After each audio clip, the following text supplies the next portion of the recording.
Assalamualaikum warahmatullahi wabarakatuh. Jumpa lagi dengan Pleng Channel.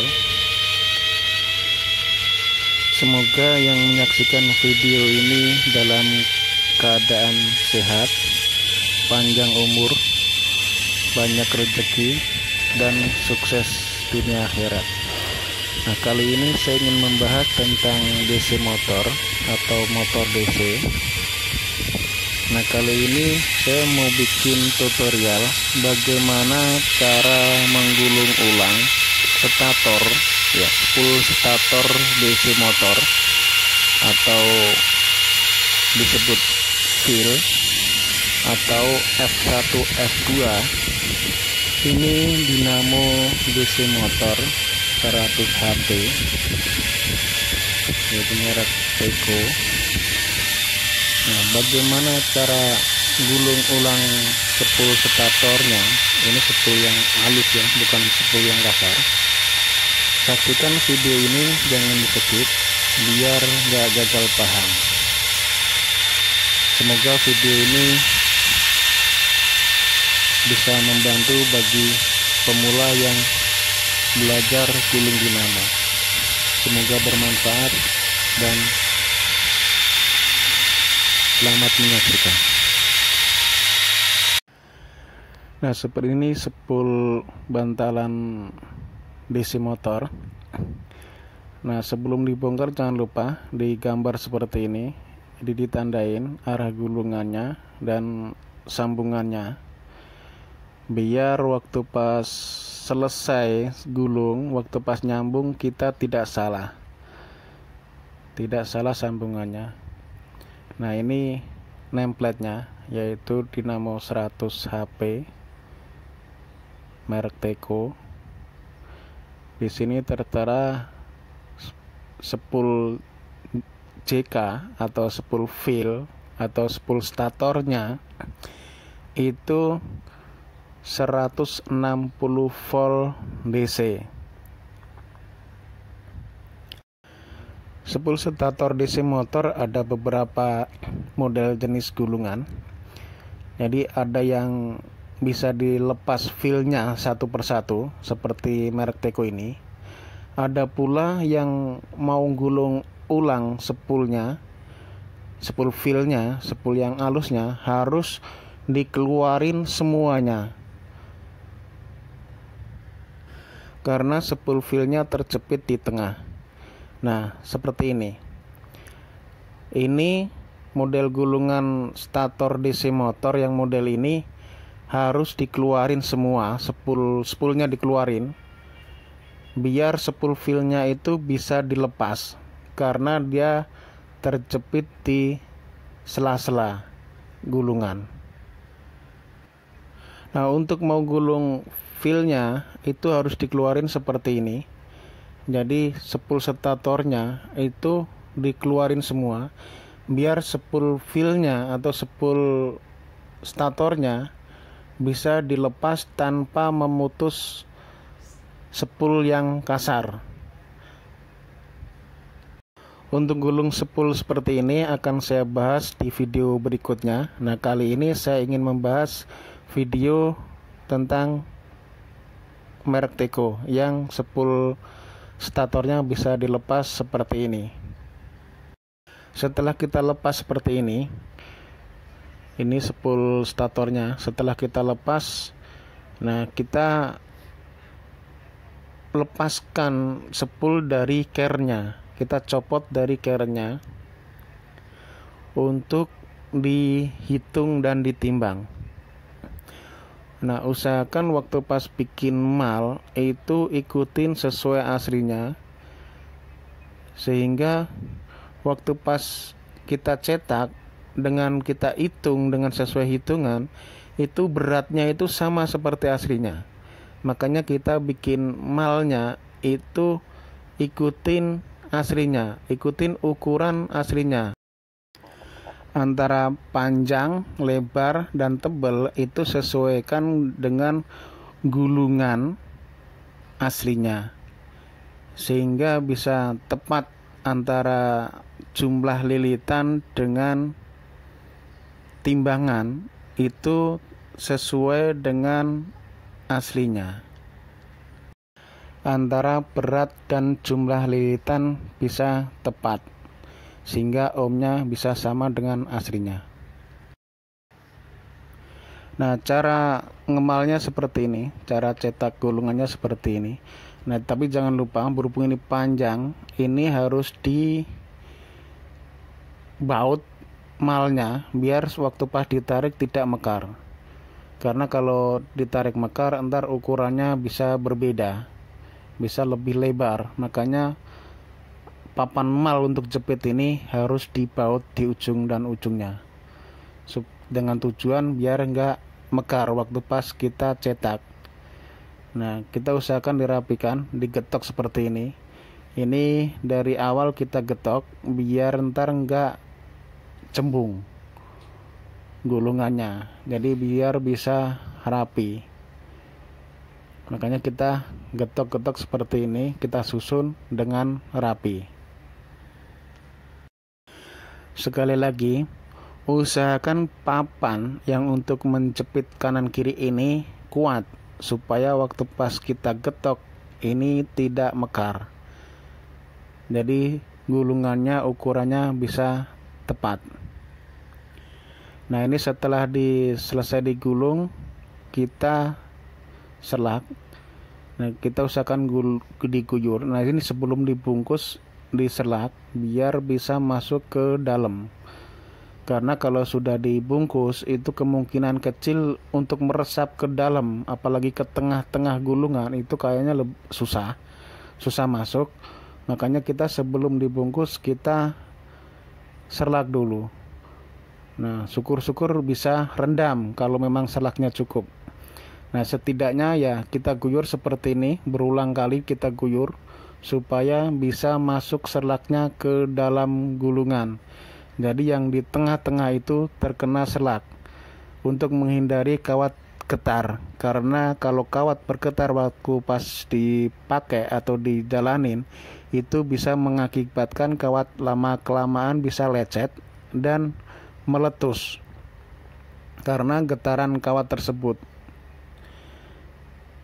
Jadi tujuannya kena selak ini biar keras, biar menyatu, biar tidak bergetar di saat dipakai, untuk meminimalisir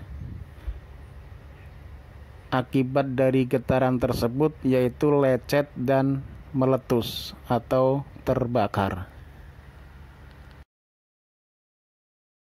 Usahakan diguyur berulang kali supaya benar-benar meresap ke dalam. Benar-benar yang di dalam itu bisa basah karena selak. Untuk hasil yang maksimal, yaitu kita guyur berulang kali.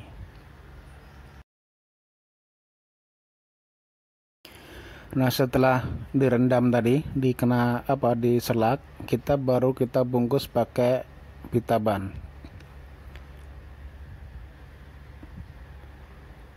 Usahakan sebelum digulung dikasih kertas terlebih dahulu di dalamnya untuk yang di care-nya, jadi supaya aman. Jadi waktu pas kita masukin ada lapisan kertas supaya aman, tidak terkena spoolnya atau tidak terkena kawatnya, sehingga kawat tidak lecet waktu pas dimasukin. Jangan lupa sebelum spool dimasukin kita kasih kertas seperti ini, kertas nomek. Usahakan kertas nomek ini yang tebal untuk melindungi atau menjaga supaya spool tidak terkena langsung dengan besi. Nah, ini ntar dilem, di sininya itu dilem, kasih lem biar lengket ke care-nya. Jadi waktu pas kita masukin spoolnya itu tidak nyangkut kertas ini. Jadi kertas ini kita kasih lem ibon bisa, lem G juga bisa. Setelah masuk seperti ini kita cor dengan resin kita campur katalis, kita campur tepung resin, terus di gulungannya itu kita kasih serbuk, bukan serbuk ya, serabut ya, serabut fiber supaya tidak bocor, dan untuk biar resin itu tidak pecah karena ada serat di tengahnya. Nah, ini tujuan tepung dan serabut fiber ini supaya coran kita tidak pecah karena terkena panasnya dinamo.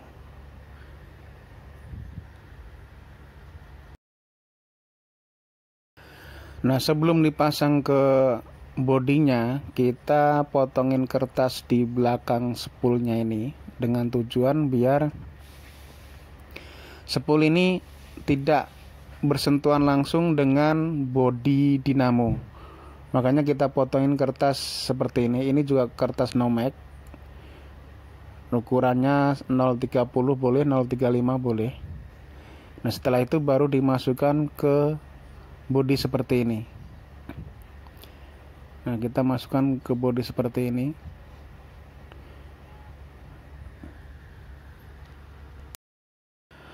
Nah, karena ini berat, ini nggak bisa sendirian kalau nggak pakai alat. Nah, kalau di manual seperti ini, gotong pakai tangan ini harus berdua karena ini berat. Nah, di samping itu yang satu nahan, yang satu bisa ngepasin lubang bautnya gitu. Nah, setelah pas lubang bautnya, kita baut seperti ini. Kita baut seperti ini, dan jangan lupa dia ada keren lembaran untuk misahin antara ini keren spool dengan body. Nah, ini kita masukkan seperti ini, jangan lupa. Itu keren kadang ada 2 lembar atau ada 1 lembar.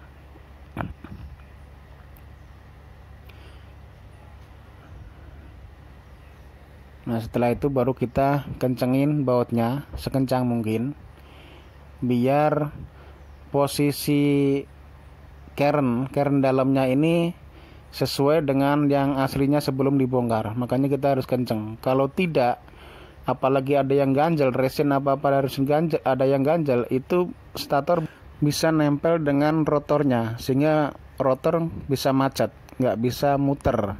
Kalau ini ada ganjel, ada yang ganjel, entah itu resin, entah itu kertas, entah itu apa kotoran, ini bisa mengakibatkan rotornya itu macet. Kalau pasang sendiri bisa dengan bantuan alat atau tackle atau hoist. Nah, kita gantung seperti ini. Jadi pertama kita ngepasin lubang, setelah lubang pas dengan bautnya kita baut. Jadi yang nahan itu bukan orang, tetapi hoist atau tackle. Setelah itu baru kita kencengin bautnya sekencang mungkin. Tolong periksa kembali seluruh bautnya supaya tidak ada yang kendor. Jadi pastikan semua itu kencang semua bautnya. Setelah masuk semua, kita baru disambung sesuai aslinya yang tadi kita gambar di body. Itu arah gulungannya dan sambungannya. Jadi posisi F1 dan F2 nya itu tetap seperti aslinya.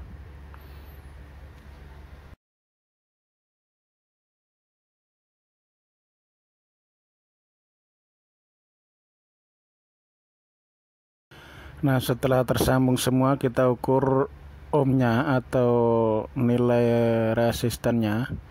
Nah, ini dinamo ini sekitar 18 ohm totalnya. Jadi 4 spool itu sekitar 18 ohm, kurang lebih segitu.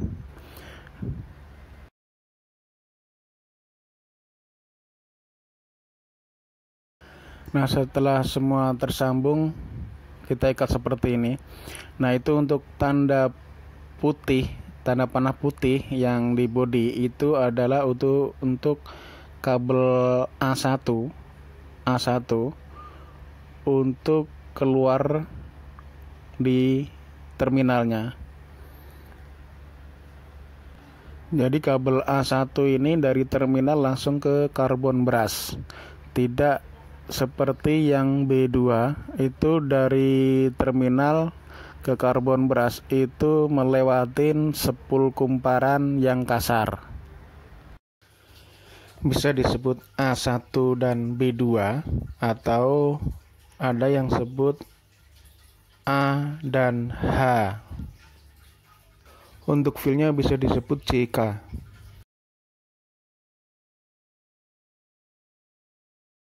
Jangan lupa sebelum dipasang komutatornya kita pastikan antara sirip-siripnya itu ada celah, ada got, itu bersih, nggak ada logam yang masuk, nggak ada kotoran yang mengakibatkan antara sirip dengan sirip yang lain itu short atau kontak. Setelah dipastikan bersih semua baru kita pasang. Sudah dipastikan bahwa sirip-sirip komutatornya itu sudah nggak ada yang kontak, baru kita pasang.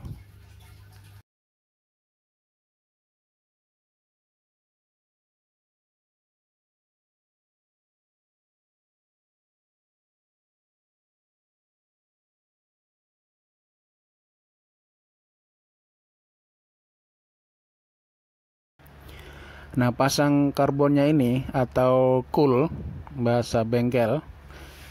Jadi ada yang nyebut cool. Ini karbon ini usahakan kelilingnya ini ada spare longgar itu sekitar 1 mili sehingga waktu pas memuai, waktu pas dipakai panas ini karbon memuai itu tidak macet di rumah karbonnya.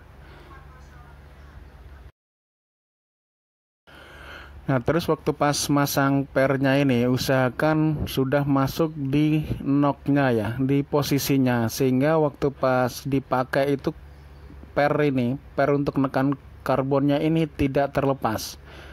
Jadi usahakan memang benar-benar pastikan benar-benar udah masuk di tempatnya, tidak miring dan udah ada di knocknya. Pastikan pemasangan pernya nih, per untuk menekan karbon brushnya atau untuk menekan coolnya, ini usahakan benar-benar di posisinya, nggak boleh miring, sebab ini kalau miring dan nggak masuk ke knocknya, ini bisa terlepas ini karbon brushnya dan pernya ini bisa loncat. Makanya nah, ini di body ini ada sejenis kayak cantolan. Nah, ini masuk ke lubang di rumah karbonnya. Jadi waktu pas udah di posisi dia, ini nyantol dia. Jadi kenceng. Jadi ditarik udah nggak bisa keluar. Usahakan seperti itu. Jadi usahakan benar-benar dia sudah di posisinya. Setelah pemasangan karbonnya benar, pernya juga benar, baru kita cecil seperti ini. Seandainya kita nggak ada drivernya, kita bisa manfaatin regulator selidak ya, regulator, kalau saya sebut ini regulator. Nah, kita setel di posisi JK-nya itu sesuai dengan nameplate JK atau F1, F2 atau fill. Ini kita sesuaikan dengan nameplate. Kita ukur ampernya sesuai apa enggak. Kalau udah sesuai dengan ampernya berarti udah gulungan kita udah benar. Nah, setelah itu baru kita setel di AH-nya atau A1 B2-nya. Nah, kita pakai regulator juga. Ini ada regulator yang gede ini. Ini untuk AH-nya atau A1 B2-nya. Ini yang masuk ke rotor strumnya. Nah, ini yang bisa ngontrol untuk cepat lambatnya. Nah, kita tes seperti ini, pelan-pelan dulu, ampernya berapa, sambil kita cek ampernya berapa. Nah, ada api apa enggak di karbonnya, kita jadi pelan-pelan dulu. Karena waktu pas awal begini posisi karbon belum napak. Nah, ini kita lihat ampernya normal apa enggak. Nah, kelebihan di DC motor ini walaupun gede, kita bisa jajal dengan listrik kecil. Karena dia ini, kalau motor DC ini tergantung bebannya. Jadi waktu pas kosong itu ampernya kecil. Jadi ini 100 HP, ini di AH-nya aja cuman nggak nyampe 10 ampere waktu pas beban kosong, tanpa beban. Nah, kelebihan di DC motor seperti ini. Jadi irit listrik, dia itu sesuai dengan bebannya. Kalau bebannya ringan ya ampernya kecil, bebannya berat dia baru ampernya gede. Nah, kita jajal seperti ini. Nah, ada api apa tidak? Kalau nggak ada api ya berarti bagus, posisi karbonnya benar. Terus rotornya juga nggak ada masalah. Jadi kalau apinya gede, kita harus periksa lagi posisi karbon dan rotornya. Kemungkinan rotornya ada masalah kalau memang posisi karbonnya itu sudah benar.